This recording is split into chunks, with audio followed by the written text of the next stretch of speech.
장 1절에서 3절 말씀 우리 한 목소리로 같이 읽겠습니다. 마침 거기에 불량배 하나가 있으니 그 이름은 세바인데 베냐민 사람 비그리의 아들이었더라. 그가 나팔을 불며 이르되 우리가 다윗과 나눌 분깃이 없으며 이세 아들에게서 받을 유산이 우리에게 없도다. 이스라엘아 각각 장막으로 돌아가라 하매 온 이스라엘 사람들이 다윗을 따르기를 그치고 올라가 비그리의 아들 세바를 따르나 유다 사람들은 그들 왕과 합하여 요단에서 예루살렘까지 따르니라. 다윗이 예루살렘 궁궁에 이르러 전에 머물러 왕궁을 지키게 한 후궁 10명을 잡아 벼실에 가두고 먹을 것만 주고 그들에게 관계하지 아니하니 그들이 죽는 날까지 갇혀서 생과부로 지내니라. 아멘. 다윗은 리더로서 특히 하나님을 섬기는 이스라엘 백성의 왕으로서 기준을 바르게 세웠어야 됐어요. 그러나 다윗은 하나님의 말씀과 하나님과의 올바른 관계를 기준으로 삼고 살았어야 됐는데 자기의 소견에 오른 대로 결정했고 자기의 생각과 자기의 욕심과 자기 안에 있는 두려움을 기준으로 이렇게 결정을 하게 돼요. 그리고 바른 기준을 세우지 못한 다윗으로 말미암아 유다 지파 역시 잘못된 기준을 가지고 다른 지파와 상의 없이 독단적으로 다윗을 다시금 예루살렘으로 모셔오는 결정을 하게 되죠. 그 결과 유다 지파와 나머지 10지파가 심하게 싸우게 돼요. 지난주에 말씀을 나눴지만 10지파의 말이 다 맞아요. 유다 지파가 독단적으로 그렇게 자기들과 상의하지 않고 이렇게 다윗을 왕궁으로 모셔오는 것은 아주 잘못된 결정이에요. 유다 지파가 변명을 하지만 그들의 말은 타당하지 않고 정당하지 않았어요. 그러니까 목소리만 크게 내고 사납고 포악하게 대답을 하더라는 거죠. 그런데 이렇게 백성들이 다투고 분열될 위기 속에 있는데 성경을 보면 다윗은 아무 말도 하지 않고 침묵으로만 일관하더라는 거죠. 너무 비겁한 태도를 보이더라는 거죠. 거기서 자기가 어느 편을 들게 되면 한쪽 편은 적이 돼버리는 상황이 되니까 그 사람들의 마음을 얻지 못하니까 그는 그냥 침묵을 하게 됐는데 사실은 이것으로 인해서 이스라엘 백성들은 완전히 갈라지는 그런 위기에 처하게 되죠. 그의 비겁함으로 말미암아. 그런데 이스라엘 백성들이 완전히 갈라서게 되는 데 있어서 불을 지른 사람이 있었는데 그 사람이 바로 베냐민 사람 비그리 아들 세바다라고 성경은 나오고 있어요. 본문 1절을 세 번역으로 보면 그렇게 이스라엘 백성 10지파와 유다 지파가 다투고 있을 때 세바가 나팔을 불면서 이스라엘 백성들에게 이렇게 외쳐요. 우리가 다윗에게 얻을 몫은 아무것도 없다. 우리가 이새의 아들에게서 물려받을 유산은 아무것도 없다. 그러니 이스라엘 사람들아 모두들 자기의 집으로 돌아가자. 이 세바의 한마디에 온 이스라엘 백성들이 다윗 쫓기를 그치고 세바를 따라 각자 집으로 돌아갔더라는 거죠.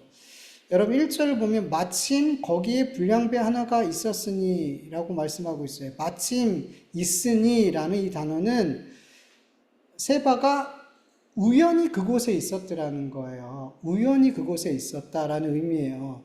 그러니까 즉 세바가 어떤 반란을 일으키려는 나쁜 의도를 가지고 어떤 나쁜 계획을 가지고 그곳에 있었던 것이 아니라는 거예요. 그리고 여러분 세바가 어떤 자라고 그래요? 성경은 불량배라고 말하죠. 불량배라는 히브리어 단어는 무가치한, 유익함이 없는 이런 뜻으로 일반적으로 성경에서는 사회적으로 해악을 끼치거나 하나님을 떠난 부패한 자들을 칭할 때 불량배 이렇게 이야기해요. 이렇게 무익한 자, 이 유익함이 없는 사람, 하나님을 떠나 부패한 사람, 사회적으로 해악을 끼치는 이 사람의 말을 그 말 한마디에 이스라엘 백성들이 다 따르더라는 거죠. 여러분 이해가 돼요? 그가 불량배였다라는 것을 많은 사람들이 알았던 것 같아요. 근데 그 불량배, 유명한 그 불량배의 이 말 한마디에 이스라엘 백성들이 움직이더라는 거죠. 이해할 수가 없어요. 정말 유명한 사람, 힘있고 권위 있는 사람이 그런 얘기를 했다면, 뭐 장로라든지, 뭐 요압과 같은 그런 힘 있는 자라든지, 아니면 선지자라든지 누가 그런 얘기를 했다면, 그럴 수 있어요. 근데 불량배가 얘기했다니까요. 여러분, 이렇게 이해되지 않는 일이 일어날 수 있었던 것은 이스라엘 백성들의 지금 기준이 잘못되어 있었어요. 여러분, 다윗 왕부터 하나님의 말씀과 하나님과의 바른 관계를 기준으로 삼지 못하고 있죠. 그러니까 온 이스라엘 백성들 역시도 하나님의 말씀과 하나님과의 바른 관계를 내 삶의 기준으로 삼지 못하고 마치 왕이 없는 사사기 시대처럼 자기 소견에 옳은 대로 기준을 삼고 자기의 생각을 기준으로 삼고 살아가고 있더라는 거죠. 그리고 그들이 기준 삼고 있는 그 기준의 핵심이 뭐냐면, 그들의 생각의 핵심이 뭐냐면, 이 세바의 말을 보면 우리가 충분히 알 수 있어요. 세바가 사람들을 어떻게 설득시켰냐면, 다윗을 우리가 왕으로 세우고 다윗을 따랐을 때 우리에게 얻을 몫이 없다는 거예요.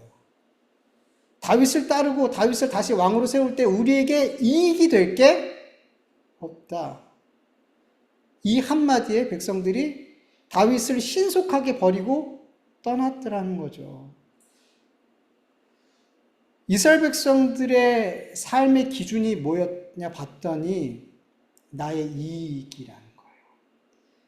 다윗을 다시 왕으로 세우려고 했던 건 우리가 우리의 생각대로 압살롬에게 기름을 부어서 우리가 이렇게 큰 어려움이 생겼구나. 하나님의 기름 부은 왕을 우리가 마음대로 그렇게 버리고 우리가 세운 왕을 이렇게 따르는 것, 이거 잘못됐구나 라고 깨달아서 다윗을 다시 왕으로 세우려고 했던 게 아니라,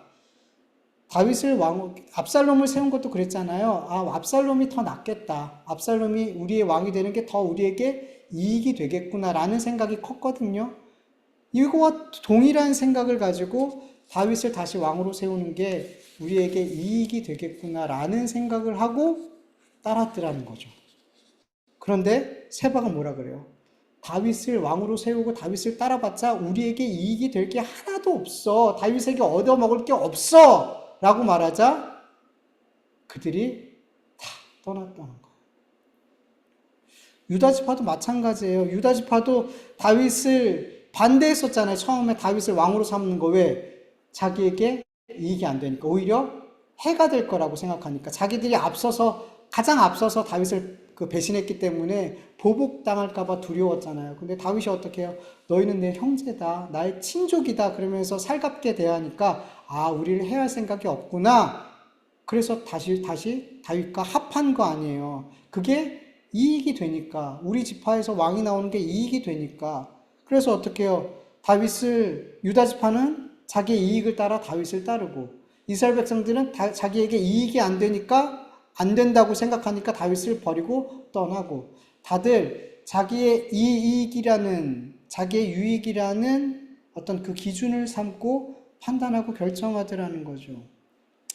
여러분, 세상 사람들이야 그럴 수 있어요. 근데 여러분 교회 공동체 안에서는 이렇게 나의 이익이 나의 모든 결정을 내리는 기준이 되면 안 되는 거예요. 교회 안에서도 그렇고 우리 그리스도인의 삶에서도 그렇고요, 여러분. 그렇게 자꾸만 하나님의 말씀과 하나님과의 관계를 내 삶의 기준으로 삼지 않고 이익으로 기준을 삼을 때 공동체는 너무 쉽게 깨져요.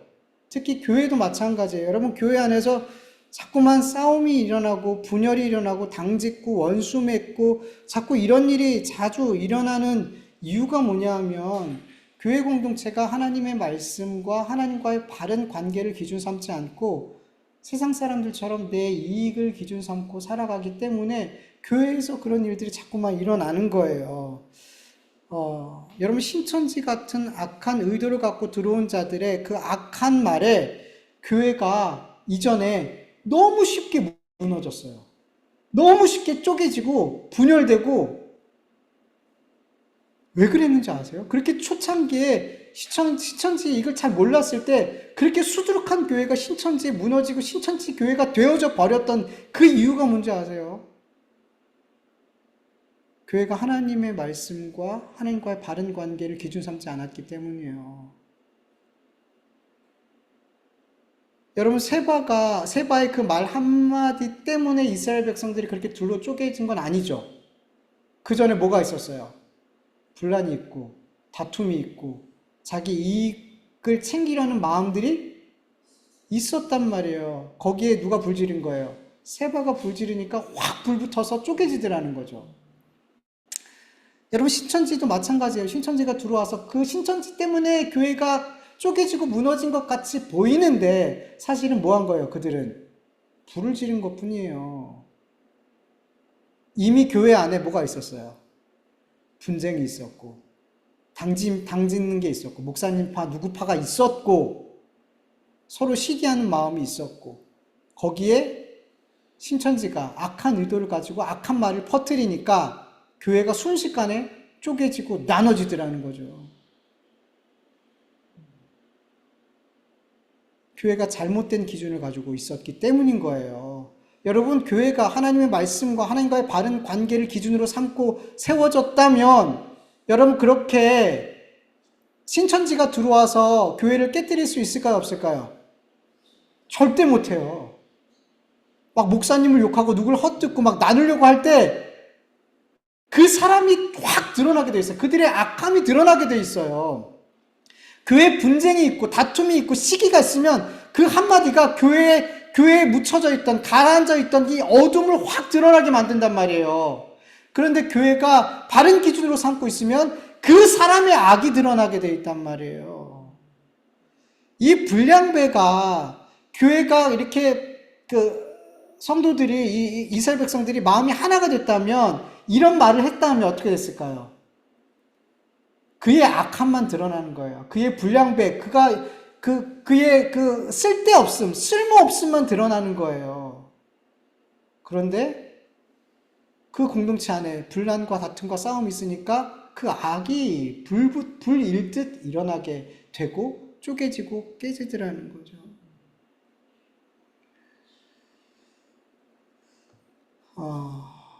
여러분, 교회는, 그리고 우리 그리스도인들은 계속해서 하나님의 말씀, 그리고 그분과 바른 관계를 맺는 이것을 내 삶의 기준으로 삼을 수 있길 간절히 원합니다. 그럴 때 내 삶이 안 무너져요. 우리 교회가 악한 자들이 들어와도 무너지지 않아요. 여러분, 성경을 보면 앞에서 얘기했던 것처럼 마침 그곳에 불량배, 세배가 있었다라고 말하죠.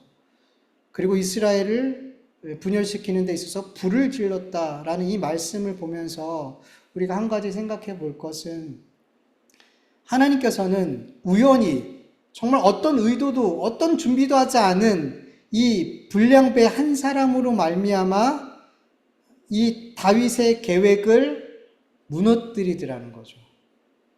아무 계획도 없었던, 아무런 영향력도 없었던 이 불량배 한 사람으로 말미암아 다윗의 계획을 무너뜨렸어요. 다윗의 계획이 뭐예요? 유다 지파, 나를 반대하는 유다 지파를 품어서 온 이스라엘을 하나 되게 해서 이스라엘 왕위를 견고하게 해야지, 다시금 내 왕위를 견고하게 해야지, 이런 계획을 가지고 유다 지파한테 사람을 보내서 너는 내 친족이야, 넌 내 형제야, 나 너에게 복수하지 않아. 그래서 어떻게 유대 지파가 오세요. 당신과 당신의 모든 부하들 다 오세요. 다시 왕이 되세요. 그렇게 독단적으로 결정하게 되는, 잘못된 결정을 하게 되잖아요. 그러니까 이 다윗의 계획이 성공한 것처럼 보였지만, 유다 지파의 마음을 돌렸지만 결국에는 어떻게 돼요? 백성들이 싸우게 되고, 그리고 이거를 불지르는 건 세바가 이 일을 했다라는 거죠. 이 결정적인, 이스라엘 백성들이 이렇게 분열되게 하는 불지른 이 결정적인 역할을 하나님은 이 세바를 통해, 이 불량배를 통해 하더라는 거죠.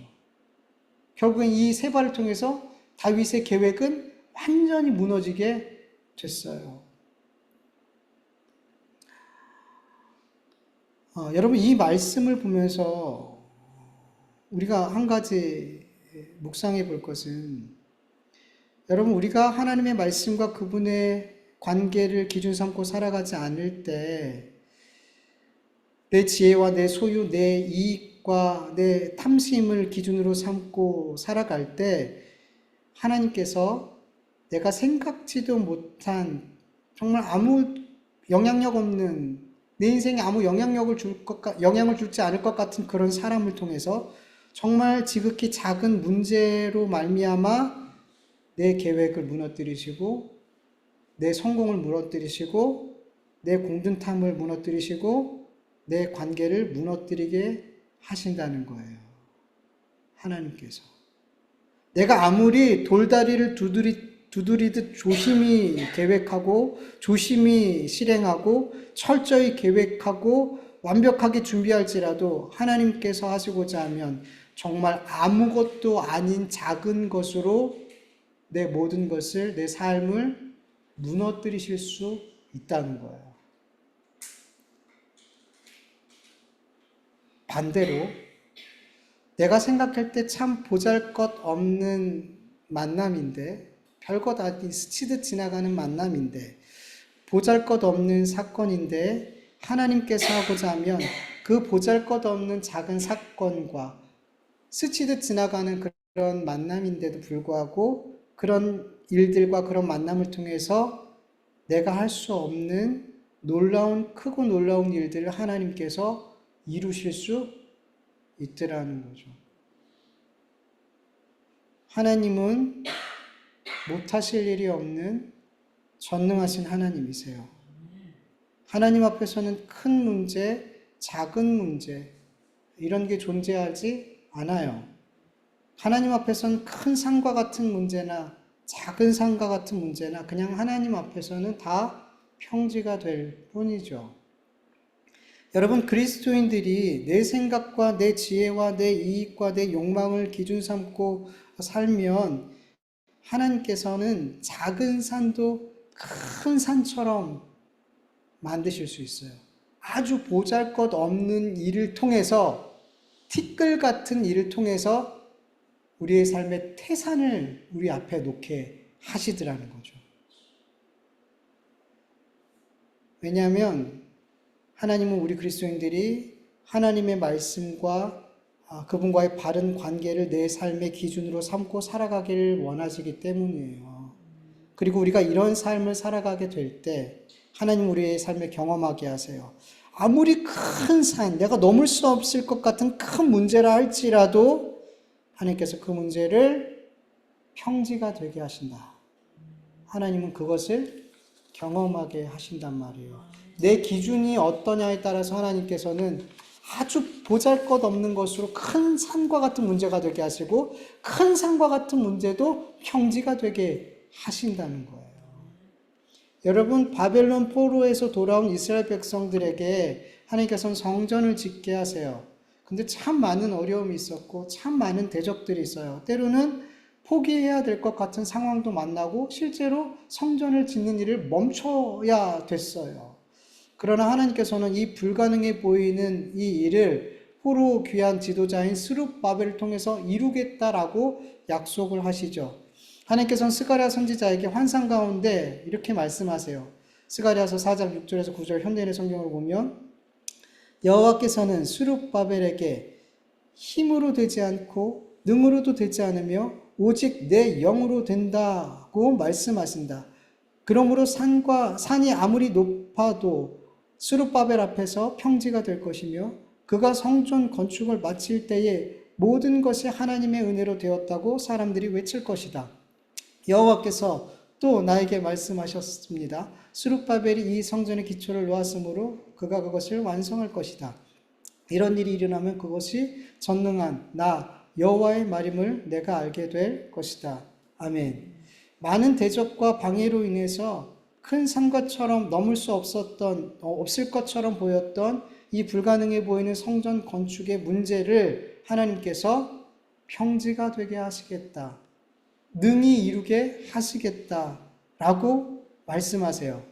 내 지혜로, 내 힘으로, 내 능력으로 그거 안 돼. 내 영이 너와 함께함으로, 내 능력이 너와 함께함으로 내가 그 일을 하게 할 거야.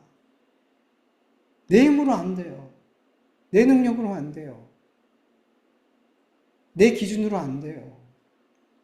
하나님의 기준, 하나님의 말씀, 하나님과의 바른 관계를 내가 내 삶의 기준으로 삼을 때 하나님의 영이, 하나님의 능력이 나와 함께 하심으로 말미암아 우리 앞에 있는 정말 큰 산과 같은 그 문제를 정말 사소한 것으로, 아주 사소한 만남과 사소한 일로 그 산을 우리 앞에서 치워버리시는 하나님이시라는 것을 믿으시길 축원합니다. 정말 지난주에도 이 말씀을 나눴어요. 근데 하나님께서 또 주시는 거예요. 우리의 삶의 기준은 내가 아니라 하나님의 말씀이어야 된다. 하나님과의 바른 관계, 이것이 내 삶의 기준이 되어야 된다. 하나님과의 관계가 깨지는 일이라면 그 일은 아무리 나에게 유익이 되고 나에게 성공을 갖다 준다 할지라도 하나님과의 관계가 깨지는 일이라면 그 일은 하면 돼요, 안 돼요? 안 돼요. 근데 우리 그리스도인들이 하나님과의 관계가 조금 불편하고 좀 안 좋아지더라도 당장 나한테 이익이 되고 유익이 되고 나의 성공에 도움이 되면 그 일을 선택하더라는 거죠. 근데 결국에는 그 성공이 하나님이 아무것도 아닌 지극히 작은 것으로 그걸 다 무너뜨리시더라는 거죠. 엄청난 것도 아니에요. 아주 사소한 것, 아주 사소한 것으로 내가 쌓은 공든탑을 무너뜨리시더라는 거죠. 여러분, 하나님과의 관계, 이게 내 삶의 기준이 되어서 하나님이 기뻐하시는 그 일이라면 내 앞에 손해가 되고 이 일을 선택하면 나에게 실패가 된다 할지라도 그 일을 선택하길 간절히 축원합니다. 그러면 정말 별것 아닌 것으로 하나님은 우리를 높이 세워주십니다. 여러분 이걸 믿으세요. 이걸 믿으시길 간절히 축원합니다. 오늘 본문 3절을 보면 다윗은 정말 우여곡절 끝에 예루살렘으로 돌아와요. 여러분 같으면 예루살렘에 도착했을 때 뭘 가장 먼저 하고 싶고요? 여러분 다윗 왕이라면 그렇게 죽다 살아났어요. 그 인생의 가장 큰 위기를 겪고 다시 왕이 돼서 왕궁으로 돌아왔어요. 뭘 제일 먼저 하고 싶으세요? 기도하고 예배하고 싶지 않겠어요? 하나님의 그 언약궤 앞을 계속 떠나 있었는데 그 언약궤 앞에 나아가서 주님 감사합니다. 주님 앞에 예배하고 제사하고 싶지 않겠어요? 저 같으면 그럴 것 같은데 지금까지 그 하나님 앞에서 내가 이렇게 살기 위해서 도망갔을 때부터 여태까지 나를 인도하신 그 하나님을 쭉 되뇌이면서 그 은혜를 생각하면서 하나님 감사합니다.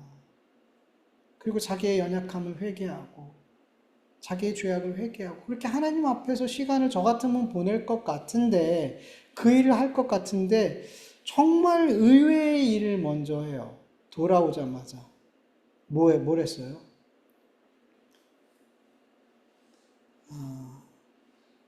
자기가 도망갈 때 후궁 10명을 남겨뒀잖아요. 궁을 지키라고 후궁 10명을 남겨뒀는데 그들을 붙잡았어요.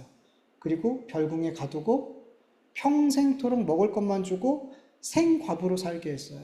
그러니까 감옥이죠. 감옥과 같은 거죠. 그러니까 죄인으로 여기고 그들을 가두고 먹을 것만 줬어요. 이 일을 예루살렘에 돌아오자마자 제일 먼저 한 일이 이 일이었어요. 여러분 이해가 되세요? 이해가 되지 않아요. 근데 이거보다 더 이해가 되지 않았던 거는 왜 그들은 남겼을까? 다 데리고 가야 되잖아요. 후궁도 가족이잖아요. 가족의 아내란 말이에요. 말이 후궁이지 다윗의 아내들이란 말이죠. 근데 그 아내들 중에 10명은 남겨뒀어요. 그것도 궁을 지키라고. 그거 어떻게 지켜요, 궁을? 도대체 지키라는 말이 무슨 말인지 모르겠어요. 성경 사무엘하 12장 11절에서 12절 보면은 이거 나중에 읽을게요. 궁을 지키게 했어요. 근데 제가 아무리 생각해봐도 이 10명이 평소에 마음에 안 들었나? 그래서 이렇게 처리하려고 하는 건가? 뭐 이런 생각밖에 안 들어요. 뭐 여러 가지 해석들이 있는데 말도 안 돼요. 후궁을 남겨둔 거에 대해서 이렇게 이래서 남겨뒀다 저래서 남겨뒀다 근데 도무지 이해가 안 되는 해석들이에요. 그래서 뭐 여기서 얘기할 필요도 없어요. 이해가 안 돼요. 근데 이해할 수 있는 것, 말씀을 통해서 이해할 수 있는 것, 다윗의 어떤 행동이 아니라 왜 이런 일이 일어났는지에 대한 이해를 할 수 있는 유일한 방법은 하나님의 말씀이에요. 하나님께서 나단을 통해서 다윗을 이렇게 징계하는 말씀이 나오는데 사무엘하 12장 11절 12절 여호와께서 또 이와 같이 이르시기를 보라 내가 너와 내 집에 재앙을 일으키고 내가 내 눈앞에서 내 아내를 빼앗아 내 이웃에게 주리니 그 사람들이 내 아내들과 더불어 백주에 동침하리라. 너는 은밀히 행하였으나 나는 온 이스라엘 앞에서 백주의 일을 행하리라 하셨나이다. 하나님께서 우리아 안에 밧세바를 그 몰래 취한 이 일을 하나님께서 그에게 똑같이 징계하시는데 네 아내를 너는 모르는 데서 했지. 나는 백주에 네 아내를 다른 사람이 강간하게 할 거야. 성경에 보면 사람들이라고 나와요. 그래서 제가 이렇게 생각해 볼 땐 압살롬만 강간한 게 아니라 모욕을 주기 위해서 더 많은 사람들이 강간하지 않았을까라는 생각도 이렇게 뭐 성경에 없는 얘기지만 여기 사람들이라고 나와 있으니까 그렇게 해서 모욕하지 않았을까라는 생각도 들어요. 다윗이 이렇게 왜 했을까 이해가 되지 않지만 우리는 이 사건이 왜 일어났는지는 이해할 수 있어요. 다윗의 그 선택은, 다윗의 어떤 이런 결정은 이해할 수 없지만 이 사건이 일어난 이유는 하나님이 다윗을 징계하기 위한 일이었다라고 우리는 이해할 수 있어요. 네. 이 선에서 이 말씀은 여러분 이 10명의 후궁은 억울해요? 억울하지 않아요? 우리가 감정적으로 볼 때도 너무 화가 나는 일이고 이성적으로 생각해도 다윗은 이렇게 하면 돼요? 안 돼요? 안 돼요. 이 모든 일이 일어난 것, 이 아내들이 그렇게 강간을 당한 건 다윗 때문이잖아요. 왜 데리고 가지? 왜 남겨둬요? 다윗의 이 아내들, 후궁들이 이렇게 몹쓸 짓을 당한 건 다윗 때문이고 더 근본적으로는 다윗의 죄 때문이잖아요. 근데 그들을 어떻게 죄인 취급하면서 감옥처럼 별국에 가두고 먹을 것만 주고 생과부로 죽을 때까지 거기 있게 하냐는 거죠. 이 일 역시도 이해할 수가 없어요. 다윗이 이 후궁을 10명을 남겨놓은 것을 이해할 수 없는 것처럼 다윗이 행한 그것도 예루살렘에 돌아오자마자 한 일이 이 일이었다니까 이해할 수가 없어요. 근데 이 모든 이해할 수 없는 일을 다윗이 왜 그랬을까라고 생각하면 답이 없어요. 근데 이 일을 통해서 하나님께서 이루시는 이 일을 보면 그렇게밖에 해석이 되지 않는 거예요. 다윗이 그렇게 후궁을 10명을 남겨둔 건 하나님께서 그에게 행한 그 일들을 징계하시기 위한 어떤 징계구나 라고 이해할 수 있었잖아요. 이해할 수 없는 일을. 근데 이것 역시도 그렇게 하나님이 하신 어떤 일로 이해해야 되는 거예요. 그래야지 해석이 돼요. 저는 어떻게 해석을 했냐 하면 여러분 다윗이 그렇게 그들을 사실은 어떻게 해요? 나쁜 왕이라면 어떻게 했을까요? 죽였겠죠. 지금 다윗의 영적인 상태라면 죽일 수도 있었을 것 같은 생각이 들어요. 지금 다윗의 영적인 상태였다면.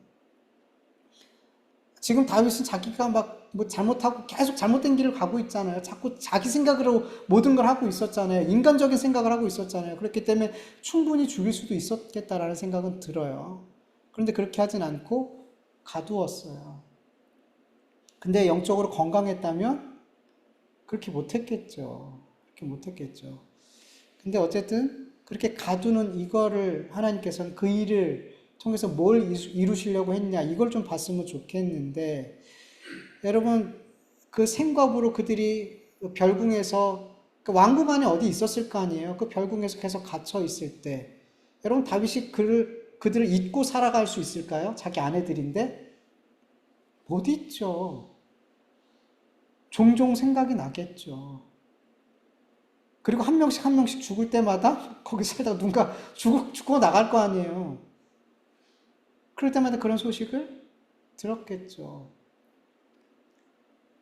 다윗은 그 생과부로 죄인처럼 갇혀 살고 있는 그 후궁들, 그 아내들을 생각할 때마다 뭔 생각이 들었을까요? 내 죄가 생각이 나겠죠. 사실은 누가 받아야 될 죄예요, 지금? 다윗이 받아야 될 죄예요. 아마 다윗이 하나님 관계가 바르게 되어졌을 때, 그래서 그 아내들을 그 갇혀있고 죄인 취급받고 있는 그들을 생각할 때마다 내가 얼마나 끔찍한 죄를 저질렀는지, 얼마나 하나님 앞에 큰 범죄를 저질렀고, 하나님을 기준으로 삼지 않고 내 생각을 기준으로 삼고 살아갔을 때 얼마나 큰 이 나라, 이 민족 전체가 큰 슬픔과 고난을 당할 수밖에 없었는지를 생각하게 됐을 거라고 저는 생각이 돼요. 그러면서 저는 이 모습을 보면서 십자가가 생각이 났어요.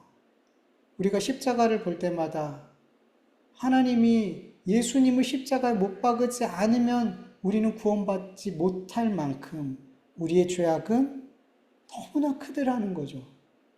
그래서 우리는 여기는 십자가를 볼 때 이 십자가에서 우리의 죄를 대속하기 위해서 죽으신 이 예수님을 생각할 때마다 내가 얼마나 죄인인지를 생각하고 이 죄인인 나를 하나님의 자녀로 삼으신 이 은혜가 너무 감사하잖아요.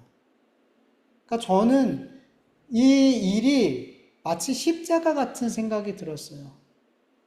자기의 갇혀있는 아내들을 생각할 때마다 나의 죄인됨을 생각하고 그럼에도 불구하고 하나님이 나를 이 왕의 자리로 여전히 이 자리에 있게 하신 그 하나님의 은혜가 생각이 되고 그런 십자가의 역할을 하게 하신 게 아닌가라는 그래서 하나님께서는 그 일들을 하게 하시지 않았나 라는 생각이 돼요. 전 이거 말고는 이 말씀이 도무지 해석이 되지 않더라는 거죠. 다윗의 어떤 결정으로는 이 말씀은 도대체 풀어지지가 않아요. 이해가 되지가 않아요. 그래서 이 모든 과정 속에 하나님이 하신 일들이 하나님의 뜻이 있다라고 생각이 되고 이렇게 해석이 되더라는 거죠. 그리고 또 한 가지 생각이 된 것은 다윗의 죄로 말미암아 누가 지금 이렇게 고난을 받아요? 아무 잘못 없는 이 부인들이 고난을 받고 있잖아요. 여러분, 우리가 살아가면서 정말 잘못 없는데 나의 죄로 인해서 고통받고 있는 주변에 있는 사람들 있어요, 없어요? 그게 나도 될 수 있지만 나로 말미암아 다른 사람이 특히 가까이 있는 사람들이 더 그런 것 같아요. 멀리 있는 사람보다 가족이라든지 나와 가까이 있는 사람들이 나의 죄로 말미암아 오랜 시간 고통을 당하고 지금도 여전히 나의 그 죄로 말미암아 그 고통을 겪고 있는 사람들도 있을 거라는 거죠. 다윗만 그런 삶을 산 게 아니라는 거예요. 우리가 다윗을 감정적으로 보면 되게 나쁜 놈이에요. 되게 나쁜 결정을 했어요. 근데 여러분, 다윗만 그런 게 아니에요. 우리의 삶을 봐도 여러분, 나의 죄로 말미암아 고통 당했었고 지금도 고통 당하고 있는 사람들이 있어요. 나도 다윗과 별 다르지 않아요. 그래서 하나님께서는 그런 십자가를 두게 하시는 거예요, 우리 앞에. 꼭 예수님 이 십자가 말고도 나로 인해 고난당하는, 나로 인해서 슬픔과 손해와 어려움을 당하고 있는 그 십자가들을, 나의 죄로 인한 결과들을 보게 하시는 거예요. 내 주변에 두고.